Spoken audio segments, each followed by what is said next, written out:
Buenos días a todos, sean bienvenidos a nuestro primer Quantum Day edición 2024. Cabe recordarles que hemos tenido 12 Quantum Days organizados por Civil Quality Consulting en el 2023 y hoy, 10 de enero, nos complace reiniciar esta serie de eventos educativos en los cuales conocemos un poco más sobre computación cuántica.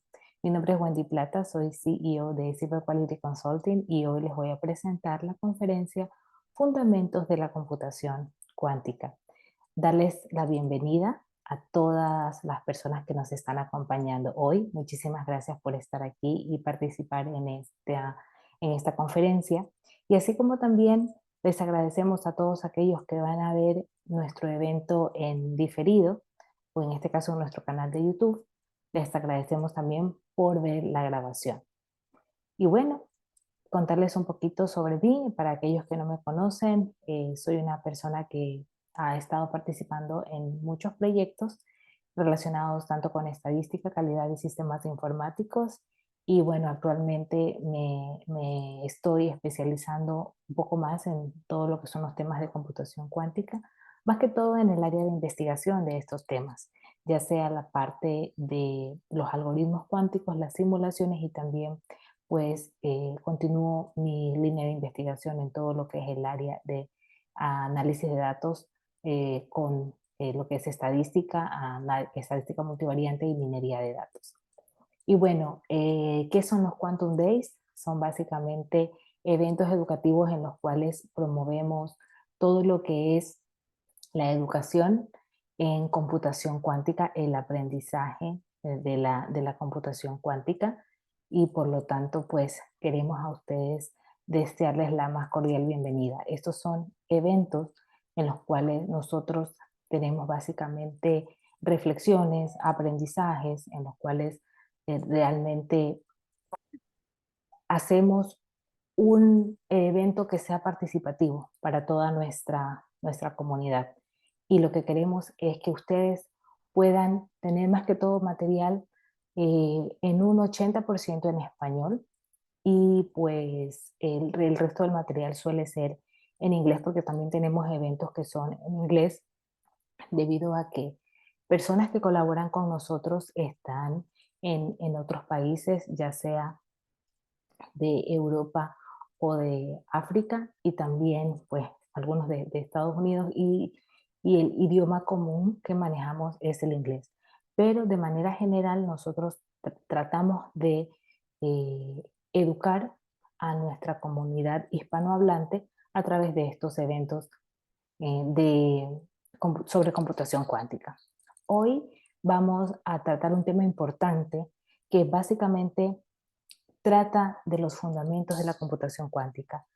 Y es interesante esta temática porque vamos a ver muchísima teoría. Hoy va a ser una conferencia que está muy orientada a eso. Básicamente los 3 primeros meses de este año vamos a estar orientando mucho la formación que nosotros damos y este espacio de aprendizaje a esta parte un poco más matemática y los fundamentos físicos. Pero hoy vamos a ver una parte, más que todo un contexto histórico, que es muy importante tenerlo en cuenta cuando nosotros trabajamos con computación cuántica. Y bueno, ¿en qué se va a centrar la conferencia de hoy?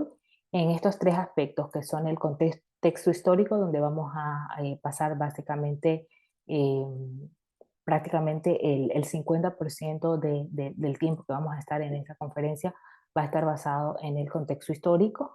Luego vamos a ver la parte fundamental de la computación cuántica, la definición, más allá de la definición que esté en la bibliografía, más allá de la definición que podamos encontrar en algunos otros libros. Es importante saber que lo que yo traigo a estos espacios de aprendizaje básicamente es la recopilación de la investigación que yo hago. Entonces, hay muchas de las cosas que son, que les comparto acá, van a estar ilustradas desde la abstracción de la realidad que yo he podido obtener y obviamente de la abstracción de todo el material bibliográfico que he podido revisar. Entonces, eso es importante que lo sepamos y en la mayoría de nuestras sesiones hacemos este reforzamiento de la diferencia entre los sistemas clásicos y los sistemas cuánticos, porque en esto tenemos que centrar también muchísimo el aprendizaje, dado que esto es lo que nos va a permitir al final entender si nos conviene resolver un problema con sistemas clásicos o pasar pues al mundo cuántico. Al final tendremos una ronda de preguntas, así que para los que están en vivo van a tener acceso a esa ronda de preguntas. Bueno, entonces empezamos con el contexto eh, histórico. Louis de Broglie en 1924 propuso extender la dualidad de las partículas. Y esta dualidad de las partículas lleva consigo un concepto relacionado a que toda partícula tiene asociada a sí misma tanto una onda, ¿sí? Una onda y también la energía total de la partícula. Entonces, esta onda y la energía total de la partícula se está asociando a su vez con una frecuencia de onda. Y es importante trabajar con estos conceptos porque es un poco, este contexto histórico o esta fecha de 1924 es, desde lo que yo he investigado, lo más antiguo que he podido encontrar respecto a la relación que tiene los conceptos que vemos en computación cuántica con mecánica cuántica y a su vez con física cuántica. Luego de esta relación, esta asociación que hay entre la onda, la energía total de la partícula y la frecuencia de la misma, se confirmó que a niveles microscópicos la materia y la energía son intercambiables. Entonces, este concepto realmente revolucionó tanto la física como pues obviamente está revolucionando los paradigmas de programación que nosotros ahora estamos trabajando con computación cuántica. Todo esto dio origen al principio de lo que se llama la complementariedad, donde tanto la naturaleza de la onda como la naturaleza de la partícula se complementan. Y es así que se desarrolla la teoría cuántica, con esta dualidad de las partículas, con este principio de complementariedad, así como también eh, eh, esta asociación que existe entre la onda, la energía total y la frecuencia de onda.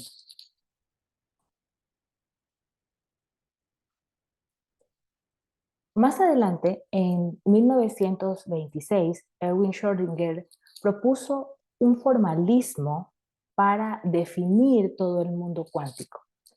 Y es aquí donde se hace pues muy famosa ya lo que se llama la función de onda, muy conocida por los físicos y los matemáticos también, la función de onda o la ecuación de onda.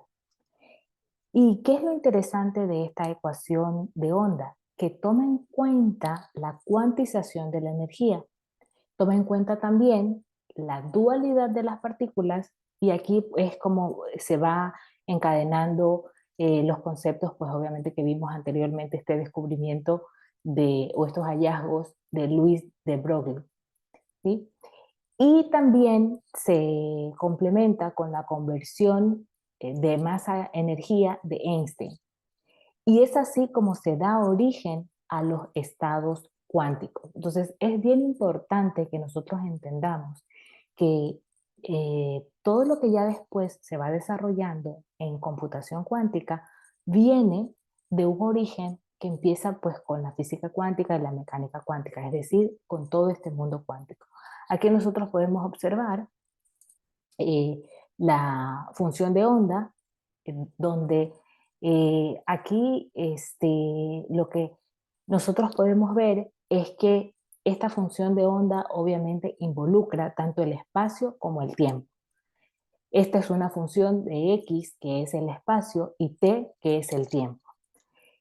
Hay también una función de onda que no toma en cuenta el tiempo, y es muy utilizada esta función de onda, y esta función básicamente lo que hace es ser expresada en función nada más del espacio o la distancia.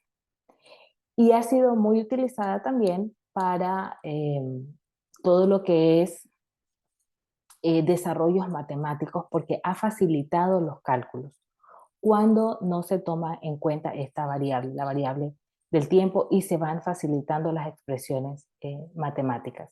Ahora, ¿qué es interesante de aquí? Que desde aquí podemos observar que hay psi de x t, que básicamente esto al final vamos a darnos cuenta que va a representar los estados cuánticos.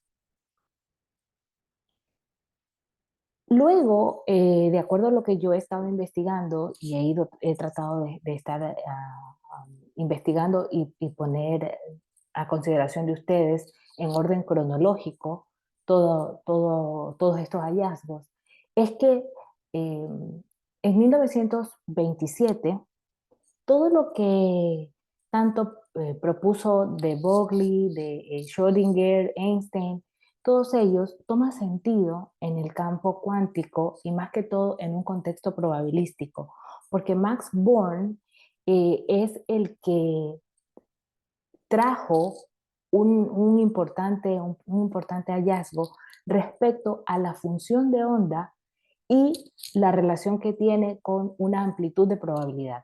Él lo que propuso fue que la función de onda al final se convierte en una amplitud de probabilidad. Y al ser elevada al cuadrado esta amplitud, lo que se obtiene es la probabilidad de que una partícula esté en un determinado punto en el espacio y a un determinado tiempo. Finalmente, ¿esto cómo se interpreta? Este cuadrado de la amplitud, es decir, el cuadrado de la función de onda, que al final la función de onda es una amplitud de probabilidad, se va a interpretar como la probabilidad de que la partícula se encuentre en un determinado estado cuántico. Como vimos hace un momento de la expresión que tenía, estaba en función del espacio y del tiempo. Entonces, aquí podemos observar que psi de xt también puede interpretarse como la representación de un estado cuántico. Y al ser elevado al cuadrado va a ser la probabilidad de que la partícula se encuentre en dicho estado. Entonces, ¿por qué es importante esta teoría? Porque al final, en el mundo cuántico, lo que hay son supuestos de que las partículas se encuentran en diferentes estados o pueden estar en diferentes estados con determinada probabilidad. Entonces, es aquí donde básicamente toma sentido. Y pónganle mucho ojo a este Max Born, a este científico, porque realmente en lo personal, como yo vengo del mundo también de la estadística, a mí pues me llamó muchísimo la atención estos hallazgos, y también nos va a hacer sentido más adelante cuando en los demás Quantum Days estemos profundizando un poco más sobre los estados cuánticos y también los circuitos cuánticos y sus simulaciones. Así que mucho ojo con esto. A este orden de ideas se suma el experimento de Einstein y Schrödinger en 1935, donde ellos lo que intentaron fue recrear la multirrealidad, en la cual tenían un gato metido en una caja junto a un frasco de cianuro. Y fuera de esta caja, lo que existía es que el gato estaba sometido a una fuente de radioactividad. Esta fuente estaba controlada por un detector que se activaba durante 5 segundos. Y si durante esos 5 segundos se registraba un recuento de uno o más de radioactividad, entonces había una señal que era enviada una señal eléctrica enviada a la caja para que el cianuro sea liberado y el gato muera. Si no se registraba este conteo, significaba que no había, pues obviamente, esta señal eléctrica hacia la caja, no se liberaba el cianuro y el gato permanecía vivo. Entonces, es por eso que ustedes también van a encontrar muchísimas analogías, incluso memes, eh, con gatos en el mundo de computación cuántica, pero se refiere justamente a este experimento. Este es un experimento que aquí ustedes pueden o sea, ver. Entonces, eh, lo que básicamente al final se concluye es que la única manera de saber si el gato está vivo o está muerto es abriendo la caja. De lo contrario, no se sabe, porque hay un estado de incertidumbre, es decir, el gato puede estar vivo o muerto a la misma vez. Entonces, esta es un experimento, pero al final este experimento también ha conllevado a desarrollar muchísimo el concepto de superposición cuántica, porque lo que básicamente nos está diciendo es que una partícula puede estar en dos estados, dos o más estados a la misma vez con determinada probabilidad. Entonces, un poco es por eso que este experimento es tan famoso.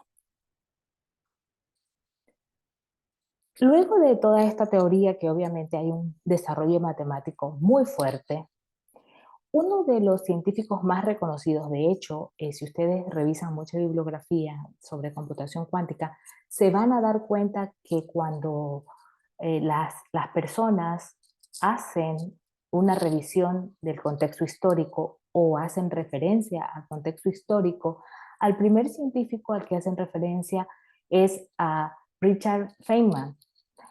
Y él pues en 1982, es decir, hace prácticamente 42 años, él manifestó que construir computadoras que se basen en los principios de esta mecánica cuántica iban a evitar las dificultades de simular sistemas de mecánica cuántica. Es decir, que él fue ya un científico que habló firmemente y empezó a descubrir cosas ya netamente orientadas a la computación cuántica.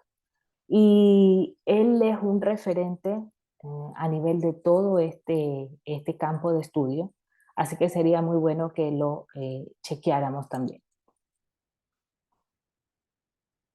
Luego, en 1900, perdón,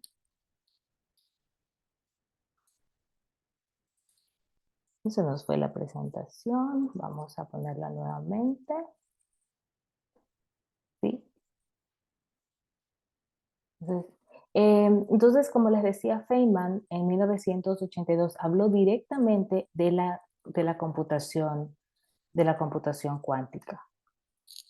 Díganme un momento para compartir nuevamente nuestra presentación. Okay. Muy bien, ya se está. Bueno, entonces empezamos en 1924 y ya vamos por 1982. Luego, también en 1985, David Deutsch manifestó que las computadoras cuánticas pueden tener poderes computacionales superiores a los de las computadoras clásicas. Y desde mi campo de estudio, desde lo que yo he investigado, les puedo decir que esta fue o esta ha sido la afirmación más poderosa que yo he podido encontrar respecto a la computación cuántica. Y es por eso que esta frase, básicamente, cuando la leí, me despertó muchísimo la curiosidad, porque quise entender qué es lo que sucede en el mundo cuántico, qué sucede en la computación cuántica, y lo que he estado investigando es cómo realmente las computadoras cuánticas pueden tener poderes computacionales superiores a los de las computadoras clásicas.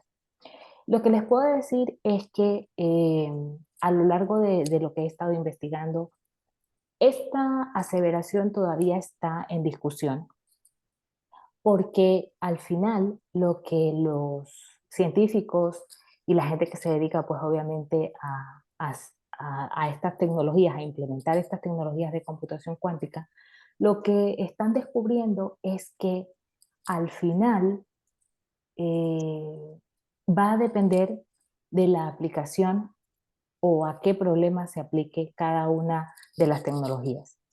Inclusive se han dado cuenta que ciertos problemas se resuelven mejor simplemente a nivel de sistemas clásicos, es decir, los sistemas que ya conocemos. Más adelante vamos a profundizar un poquito más de esto, pero lo que les quiero decir es que aún no es que esta es una verdad absoluta, lo que sí es que se está demostrando que los computadores cuánticos sí están teniendo un gran desempeño, más que todo en lo que es velocidad de procesamiento. Y bueno, después de ver todo este contexto histórico, quisiera pues compartirles lo que esta servidora entiende al final de lo que ha investigado, qué es la computación cuántica. Y primero, la computación cuántica es una tecnología emergente.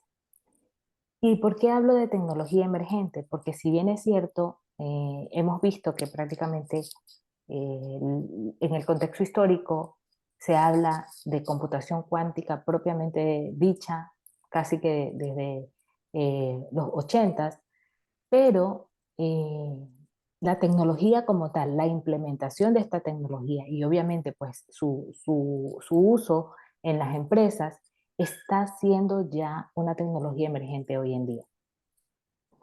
También es considerada como un paradigma computacional porque justamente utiliza las leyes de la mecánica cuántica, esto de los estados cuánticos y pues eh, toda esta teoría que está detrás de la teoría de la física microscópica, ojo, de la física microscópica, porque aquí quiero hacer una aclaración.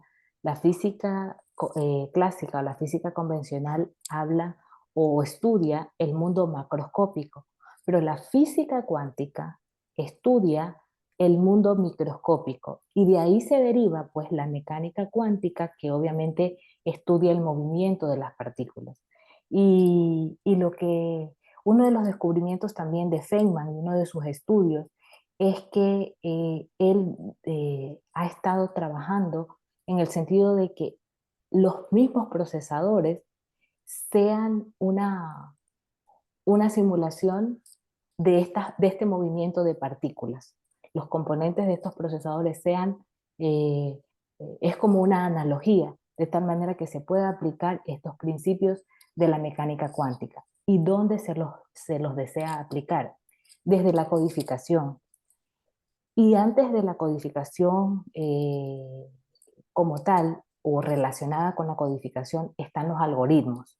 Entonces, es por eso que también hay una línea de investigación muy fuerte en computación cuántica relacionada con los algoritmos cuánticos. Es decir, ese conjunto de pasos que se necesita para llegar a resolver los problemas. Entonces, uno parte de algoritmos y luego pues obviamente va a hacer las diferentes codificaciones. Entonces, desde los mismos algoritmos se pueden utilizar estos paradigmas. El procesamiento, allí IBM es una de las empresas pues que está más avanzada en esto porque ellos están ya desarrollando procesadores cuánticos y también la transferencia de la información utilizando estos paradigmas computacionales o este paradigma computacional que es la computación cuántica. Entonces, ¿cómo luce un computador cuántico, por decirlo así? Este aquí, como ustedes ven, este aquí es un cuarto frío, básicamente. y aquí pues obviamente eh, los investigadores entran a hacer sus diferentes simulaciones, ¿sí? Y las diferentes implementaciones que ellos tengan que realizar. Ahora, pasando al siguiente tema, es bien importante que nosotros entendamos cuál es la diferencia entre estos sistemas clásicos y los sistemas cuánticos. En los sistemas clásicos nosotros tenemos bits, los ceros o unos, y tenemos cálculos determinísticos. Y todo esto está basado en operaciones definidas por el álgebra booleana. Mientras que en los sistemas cuánticos lo que está sucediendo es que vamos a tener, en lugar de bits, se los llama quantum bits, que son los qubits, conocidos como los qubits. Y ahora no solamente vamos a tener estados discretos de 0 o 1, sino que vamos a tener múltiples estados que se los conoce con esta nomenclatura que se llama QET, que viene desde la física cuántica. QET, en este caso QET 0, QET 1, más, menos, o sea, y así hay más estados. Hay múltiples estados, pero todos estos son lo que se llaman estados cuánticos. Y hay cálculos probabilísticos porque nosotros en el mundo cuántico lo que vamos a ver es que determinado qubit puede estar en el estado 0 con una probabilidad de tanto y en el estado 1 con una probabilidad de tanto, por ejemplo. ¿Sí? Mientras que en los sistemas clásicos nosotros sabemos que podemos estar en el estado 0 o en el estado 1, es decir, en el estado 0 con una probabilidad de 1, o podemos estar en el estado 1 con probabilidad 1 también, pero no es que podemos estar en los dos estados al mismo tiempo. Aquí tenemos una ilustración de lo que son los bits y los qubits. Aquí tenemos 0 y 1. Y lo que ustedes observan aquí se conoce como esfera de Bloch. Y básicamente es la que ha permitido a nivel tridimensional empezar a observar cómo se van moviendo y, de manera geométrica los estados cuánticos. Es decir, que acá tenemos el estado 0 en el eje Z y acá está el estado 0 y pues a 180 grados tenemos el estado 1. ¿Sí? Y esto puede ir variando, el qubit puede pues moverse de un estado a otro y pues allí es donde se van obteniendo los estados, el estado más, el estado menos y así otros estados. Sí, entonces esta es una forma de representar los estados cuánticos de manera geométrica.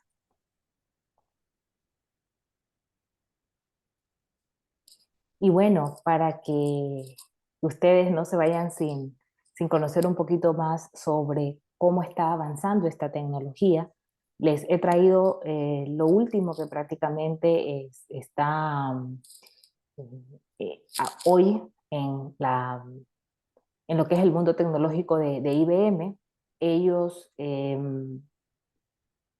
han estado trabajando en una hoja de ruta muy bien estructurada, han estado haciendo investigaciones mm, desde hace ya varios años. Si ustedes revisan nuestro canal de YouTube, van a encontrar allí algunas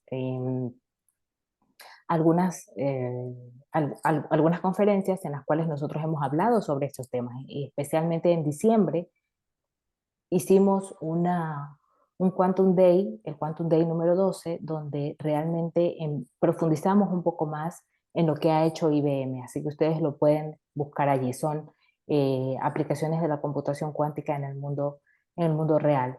Pero para hoy les he traído esta ilustración del procesador cuántico Cóndor de IBM. Es un procesador que tiene 1000 qubits, así lo tienen, como les decía, en un cuarto frío. Esta es prácticamente la innovación más reciente y es interesante porque ellos básicamente lo que han hecho es romper la barrera de los 1000 qubits. Esa fue la meta que se pusieron, romper la barrera de los 1000 qubits, es decir, que utilizan más de 1000 qubits para implementar este procesador. Para ser exactos, ellos utilizan 1121 qubits y para este procesador, y el procesador anterior era el Osprey, donde Osprey funcionaba con 433 qubits, es decir, que incrementaron más del 50%, pues lo que es su capacidad de procesamiento, y esto realmente los ha hecho pues eh, ahora estar en el ojo prácticamente del mundo. Entonces, para finalizar, quiero decirles primeramente que la computación cuántica es una tecnología emergente que utiliza la mecánica cuántica para desarrollar todo este paradigma computacional que permita hacer que las computadoras sean muchísimo más eficientes con respecto a las computadoras clásicas. También que es muy importante ver cuáles son los principios que vienen desde la física cuántica, desde la mecánica cuántica, y cómo estos científicos, tales como Schrödinger, Broglie, Born, Einstein, todos han contribuido para que hoy podamos trabajar con la computación cuántica.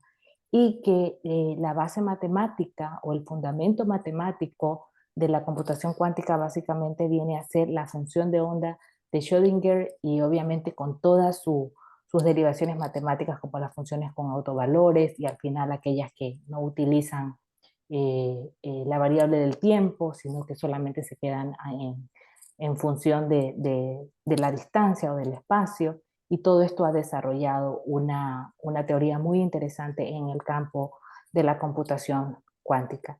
Y bueno, pues invitarlos también finalmente a seguir instruyéndose en estos temas. Nosotros estamos educando a nuestra comunidad en estos temas porque así como todo el mundo habla de inteligencia artificial y que en un momento era algo tan lejano, hoy pues todos queremos hacer uso de la inteligencia artificial, o estamos entusiastas por aprender sobre inteligencia artificial y cómo pues hacer nuestra vida más sencilla y facilitar muchas de las tareas cotidianas.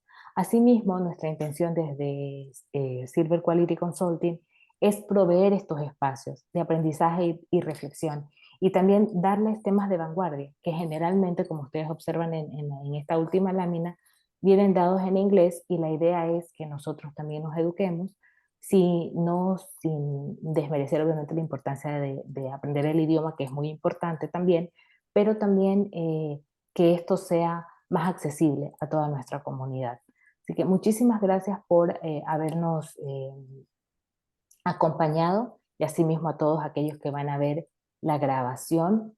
Aquí tienen nuestros contactos, y bueno, ahora voy a parar la grabación porque vamos a pasar a un espacio de preguntas con los asistentes que se encuentran aquí en nuestra conferencia en vivo en Zoom. Así que muchísimas gracias y nos vemos en el próximo Quantum Day, que va a ser en febrero. Muchas gracias.